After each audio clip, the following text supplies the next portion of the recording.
Putin kembali berburu, mencari korban baru untuk dijadikan bahan bakar mesin perangnya.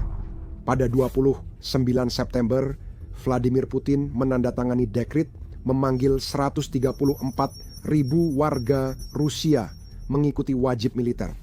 Mulai 1 Oktober sampai 31 Desember, pria usia 18-30 tahun, termasuk yang bukan cadangan, akan dipanggil mendaftar.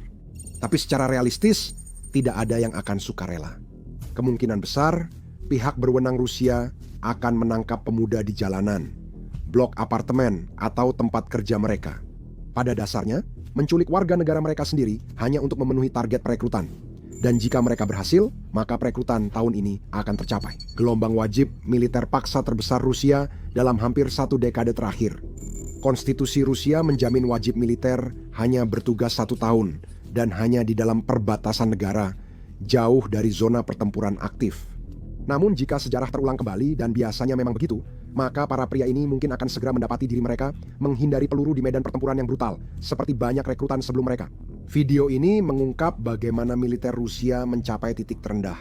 Mengapa pria Rusia menolak gaji besar, bonus penandatanganan yang menggiurkan, bahkan janji vodka tanpa batas hanya demi menjauh dari tentara Putin? Yang terpenting, Anda akan melihat bahwa kekalahan Rusia bukan hanya akibat ketidakmampuan tentaranya. Namun, justru pemerintah Rusia menyabotase tentaranya sendiri, menumpuk kemungkinan buruk bagi rakyatnya, sehingga kekalahan tak terelakkan. Pada musim panas, Rusia mencatat lebih dari 1 juta korban sejak invasi dengan 250.000 tentara tewas.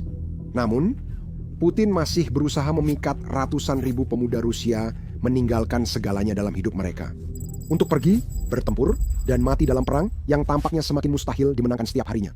Pada 2025 kondisi di garis depan memburuk hingga pasukan Ukraina nyaris tak perlu menembak. Ribuan tentara Rusia tetap tewas setiap minggu akibat ketidakmampuan dan kelalaian para komandan mereka. Militer Rusia berada dalam kondisi yang sangat memprihatinkan, sehingga selama 2 tahun terakhir, para wajib militer baru bahkan dipaksa membeli perlengkapan dasar dengan uang mereka sendiri. Kita membahas perlengkapan penting: sepatu bot, kaos kaki, lapisan termal, dan rompi anti peluru. Semua perlengkapan yang tidak bisa atau tidak ingin disediakan Kremlin. Keadaannya sekarang sudah begitu parah sampai-sampai beberapa wajib militer mulai membeli perlengkapan mereka sendiri, bahkan sebelum mereka resmi masuk, karena mereka tahu betul bahwa mereka tidak akan mendapatkan apa-apa dari tentara. Bahkan, sejak tahun 2022 harga satu rompi anti peluru melonjak hingga 20 kali lipat dari harga sebelum perang. Rompi tingkat 5 seharga 7.000 rubel pada Januari melonjak jadi 135.000 rubel di akhir tahun. Dan hari ini, kemungkinan kondisinya bahkan lebih buruk.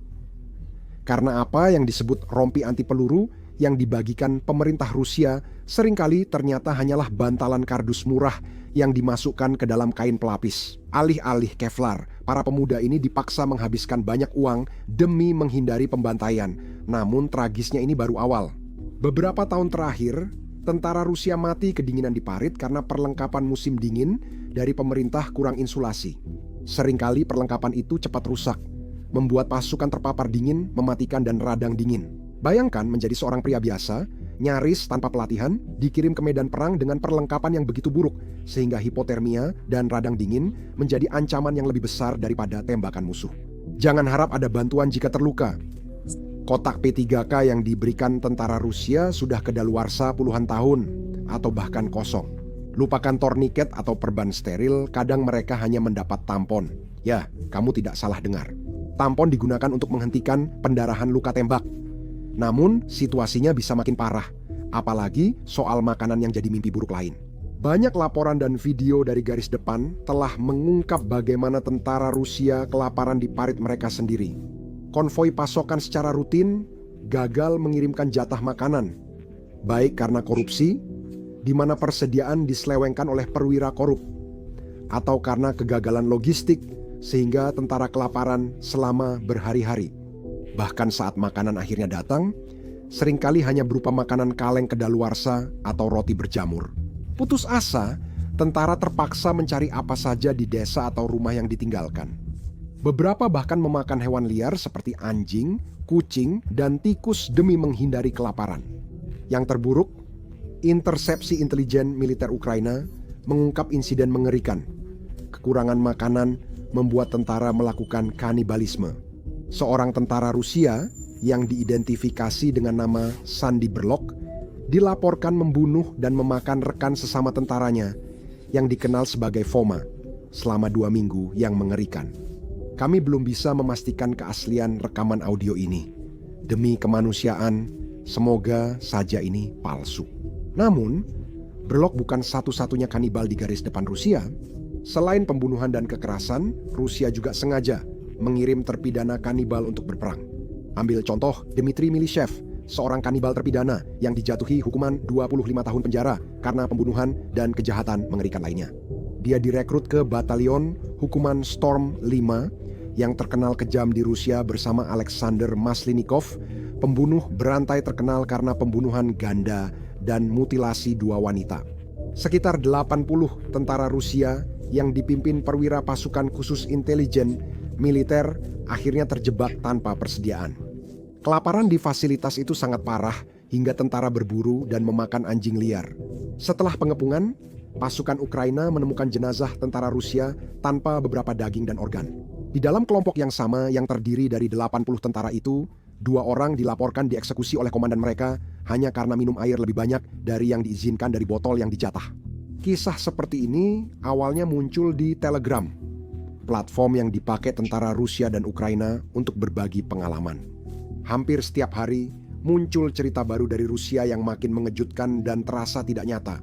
Kebrutalan ini menunjukkan alasan kuat mengapa pemuda Rusia berupaya keras menghindari wajib militer. Karena tidak peduli seberapa patriotiknya perasaan mereka, bergabung dalam perang Putin secara harfiah bisa menjadi hukuman mati jika perang ini berlangsung 1 atau 2 tahun lagi. Sebagian besar korban jiwa di Rusia bukan akibat peluru Ukraina, tapi akibat ketidakmampuan dan kurangnya kepedulian Rusia terhadap nyawa manusia. Para pemimpin Rusia sendiri terkenal karena penyiksaan ekstrem dan kekejaman terhadap prajurit mereka sendiri. Contohnya prajurit Rusia Andrei Sychov. Awal 2006 dia diamputasi kedua kaki dan alat kelamin akibat radang dingin parah. Sychov dan 7 wajib militer lainnya dipaksa jongkok berjam-jam di salju membeku sambil mendapat pemukulan brutal saat malam tahun baru. Sychov pun mengalami infeksi gangren. Namun, komandannya baru membawanya ke rumah sakit pada 4 Januari saat ia sudah kritis dan tak bisa berdiri. Atau bagaimana? Pada 25 Oktober 2019 prajurit wajib militer Khamil Shamshutinov kehilangan kendali setelah berminggu-minggu pemukulan dan ancaman pelecehan seksual. Dia menembak rekan tentaranya hingga 8 tewas. Namun sebelum itu, Shamshutinov meninggalkan pesan yang menjelaskan persis apa yang mendorongnya ke titik tersebut. Pada 2018, prajurit Otriom Pakhotin dihukum karena merokok di barak dengan kata petuk, istilah penjara Rusia untuk ayam jantan atau pelacur, diukir di dahinya.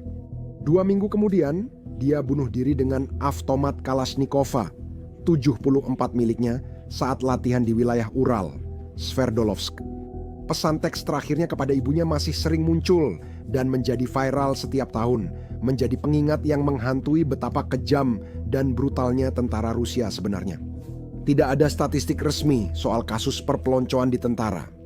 Pada 2018, lebih dari 1.100 personel militer dihukum penyalahgunaan kekuasaan dan 372 karena kekerasan. Itu semua terjadi sebelum invasi. Sekarang, bayangkan apa yang terjadi ketika para monster ini diberi kebebasan penuh, terutama dengan para wajib militer yang jauh lebih muda, dipaksa untuk hidup di bawah komando mereka selama setahun penuh.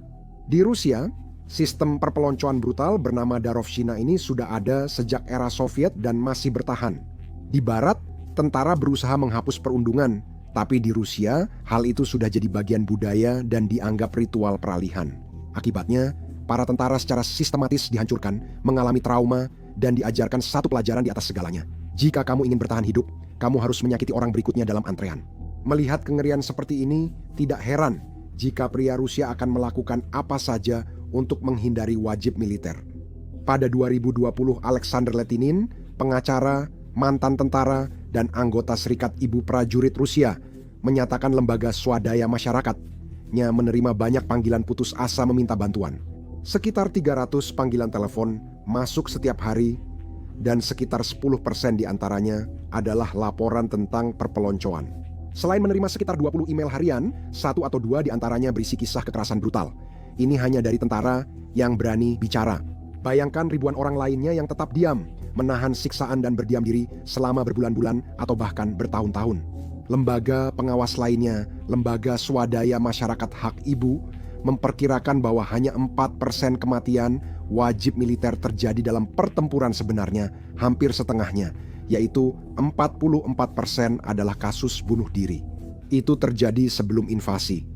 Kini jumlahnya naik karena tentara didesak bukan hanya menolak perintah, tapi juga hanya berbicara. Kita semua sudah melihat video para tentara Rusia yang memohon makanan, pakaian musim dingin, dan perlengkapan dasar. Banyak dari pria-pria itu dipukuli atau menghilang tak lama setelahnya. Dan bahkan jika melawan segala kemungkinan, kamu entah bagaimana berhasil bertahan dari perpeloncoan brutal, kelaparan, dan parit-parit yang membeku. Jika kamu benar-benar favorit Tuhan, perlengkapan Rusia sendiri mungkin masih bisa membunuhmu sebelum Ukraina melakukannya. Karena pada akhirnya nyawa seorang tentara bergantung pada senjatanya. Tanpa senapan yang andal, kamu sudah dianggap mati. Dan bagi banyak orang Rusia, itulah kenyataannya. Dalam beberapa kasus, para tentara menggambarkan ditarik langsung dari bus atau barak, diberi pelatihan hanya beberapa jam, lalu didorong ke medan perang dengan senjata yang bahkan mereka hampir tidak tahu cara mengisinya. Video bocor menunjukkan satu unit menerima senapan saat menuju garis depan, namun setengah senapan tidak berfungsi. Beberapa senapan tidak punya pegas dan magasin, ada yang popornya retak, laras berkarat, atau ruang pelurunya tak bisa ditutup. Pada akhirnya, para pria itu harus mencari-cari dan mengumpulkan senapan setengah berfungsi apapun yang mereka temukan, hanya untuk memastikan beberapa dari mereka memiliki sesuatu yang mungkin bisa menembak saat dibutuhkan. Dan bencana ini tidak terbatas pada senjata ringan saja. Unit senjata berat menghadapi masalah serupa. Sistem anti-tank, mortir, dan peluncur granat sering salah alokasi, rusak, atau tidak tersedia. Di beberapa sektor, infanteri diperintahkan menyerang posisi Ukraina hanya dengan senapan dan granat. Seperti diduga, semua unit dimusnahkan sia-sia. Amunisi, bahan peledak, dan bom yang diberikan ke tentara Rusia seringkali palsu atau cacat.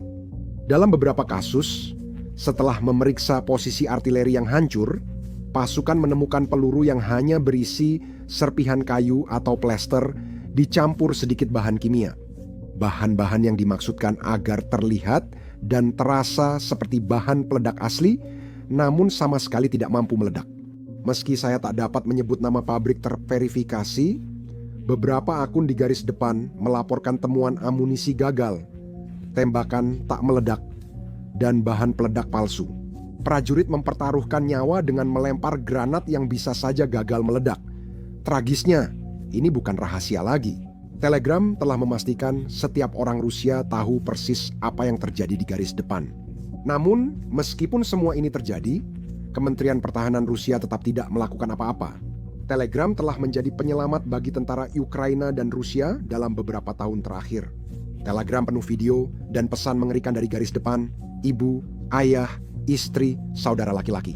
Hampir semua orang di Rusia tahu tentaranya membusuk dari dalam. Bahkan korupsi tak terhindarkan. Senjata-senjata paling penting mereka, tank dan kendaraan lapis baja, sudah rusak sebelum sampai ke garis depan. Bahkan setelah lebih dari 2 tahun pertempuran, sebagian besar kerugian peralatan berat Rusia bukan disebabkan oleh rudal Ukraina. Kerugian itu terjadi karena salah kelola, korupsi, dan hal sederhana seperti kekurangan bahan bakar. Pada awal invasi, puluhan tank mogok di ladang-ladang secara acak dan ditinggalkan, dengan awaknya terdampar menjadi sasaran sempurna bagi drone Ukraina untuk memburu mereka. Sejujurnya, salah satu alasan terbesar Rusia kesulitan bukan karena perlawanan sengit dari Ukraina, tapi karena korupsi yang sudah berlangsung selama puluhan tahun, menggerogoti militer Rusia dari dalam. Jenderal, komandan, dan pejabat pertahanan menjarah anggaran militer selama bertahun-tahun, mengantongi jutaan yang seharusnya untuk kesiapan tempur. Misalnya, bayangkan jenderal Rusia mendapat perintah menimbun ribuan peluru dan rudal. Praktik standar untuk menjaga kesiapan tentara jika perang tiba-tiba terjadi. Namun jauh di lubuk hatinya, jenderal ini sebenarnya tidak pernah benar-benar mengharapkan Rusia terlibat dalam konflik besar-besaran yang nyata. Sebaliknya, dia melihat kontrak militer besar ini sebagai cara mudah untuk mengantongi uang bagi dirinya sendiri dan pensiun dengan nyaman. Dia mendekati pemasok dengan tawaran sederhana tapi korup. Hanya sebagian kecil bahan peledak yang diproduksi sesuai pesanan, sisanya diisi tiruan seperti cangkang berisi pasir, serbuk gergaji, atau semen. Sebagai gantinya, dia menerima suap besar hingga bisa membeli villa impiannya di Spanyol. Para pemasok juga senang. Mengakali proses memberi keuntungan besar, mereka mengirim peti-peti berisi perlengkapan palsu yang cukup meyakinkan untuk lolos dari pemeriksaan yang malas. Dan kotak-kotak itu dibiarkan di gudang selama bertahun-tahun. Selama bertahun-tahun, tak ada yang sadar karena tak menyangka itu akan dibutuhkan dalam pertempuran nyata. Saat perang terjadi, para komandan garis depan langsung meminta amunisi, tank, dan peluncur roket dari fasilitas penyimpanan, menganggap semuanya tersedia. Saat peti tiba di garis depan dan dibuka, tentara hanya menemukan rongsokan tak berguna dan peluru gagal meledak. Roket nyaris gagal, granat hanya berisi beton. Tentara maju ke medan perang dengan perlengkapan minim, berbagi senapan, menyerbu posisi bertahan hanya berbekal granat dan harapan. Kerusakan serupa juga terjadi di bagian pemeliharaan. Miliaran rubel yang seharusnya digunakan untuk menjaga tank dan kendaraan lapis baja tetap siap tempur, justru diselewengkan melalui dokumen palsu. Para komandan menandatangani perbaikan yang sebenarnya tidak pernah dilakukan, suku cadang yang tidak pernah dikirimkan, dan layanan yang tidak pernah dikerjakan. Itulah mengapa kekuatan Rusia dengan 10.000 tank kini terbukti hampir tak berguna. Tank yang masih berfungsi lumpuh akibat bahan bakar dicuri atau suku cadang ilegal. Penghinaan ini sangat mendalam, hingga Ukraina sering menemukan tank Rusia yang ditinggalkan dalam kondisi hampir berfungsi. Mereka memperbaikinya dan mengirimnya kembali ke medan perang untuk melawan tentara yang kehilangan tank-tank itu. Dan sementara Rusia kehilangan banyak peralatan, mereka juga kehilangan banyak prajurit. Saking putus asanya, Rusia sampai merekrut ribuan warga Korea Utara untuk pasukannya. Mengapa kamu yakin mereka tidak akan mengirim wajib militer ke medan perang yang sama? Padahal, secara hukum, mereka seharusnya hanya bertugas di perbatasan Rusia, bukan di pertempuran. Sejak hari pertama perang, wajib militer dipaksa ilegal ke garis depan. Tentara Rusia tertangkap. Video dan panggilan disadap membuktikannya. Wajib militer tewas di garis depan Kursk, Kharkiv, dan wilayah pendudukan lain. Rezim memastikan menolak wajib militer bukan pilihan. Begitu seorang pria menerima surat panggilan wajib militer secara digital, mengabaikannya akan berakibat fatal. Dia dilarang meninggalkan Rusia, dicabut SIM-nya, diblokir untuk membeli atau menjual properti, tidak bisa mendapatkan pinjaman bank, bahkan dilarang mendaftarkan usaha kecil. Pemerintah daerah dapat memberikan sanksi lebih berat, seperti mencabut tunjangan sosial keluarga jika anak laki-laki tidak melapor. Meski ada ancaman, orang-orang tetap berusaha kabur demi keselamatan. Sebagai respons, militer Rusia kini melakukan penculikan secara terang-terangan. Petugas perekrutan dan polisi kini menunggu di stasiun metro, supermarket, dan luar apartemen. Menculik pria dari jalanan demi kuota. Inilah seberapa jauh Rusia jatuh berperang melawan Ukraina dan rakyatnya sendiri. Kecuali Rusia menghadapi korupsi dan pembusukan yang merusak militernya, Rusia tidak akan pernah menang.